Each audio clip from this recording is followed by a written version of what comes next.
Tonight, hundreds of charges are pending across South Carolina for offenses that are no longer crimes under state law. But the governor has now put a stop to an effort to toss out all of those charges. State House reporter Mary Green explains why.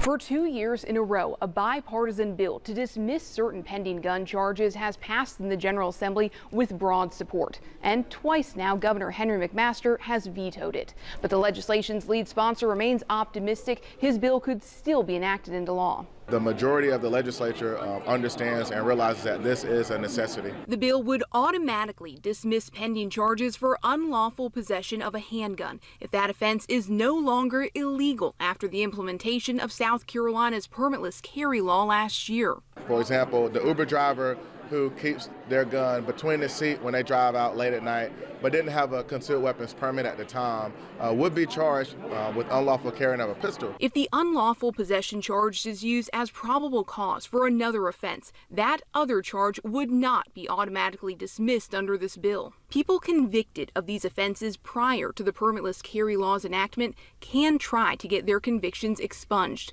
but the law doesn't account for those pending charges. This just levels the playing field, makes it equal and fair for everybody. Governor Henry McMaster wrote in his veto message that he's wary of taking away prosecutors' discretion, concerns law enforcement raised with the bill earlier this year. The law at the time those crimes were committed, they were crimes. McMaster compared it to speed limits being raised, saying tickets for drivers who sped over the lower limit wouldn't be wiped out under those circumstances. You have a question of following the law, and you have a question of the certainty of the law. The law needs to be certain. You need to know what the law is, and if you violate it, you need to be held responsible. The General Assembly can override gubernatorial vetoes with 2/3 of members in each chamber.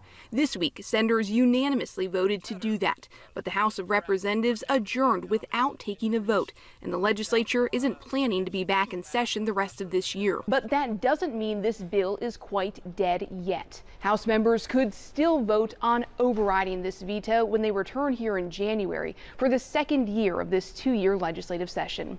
Reporting from the State House, I'm Mary Green.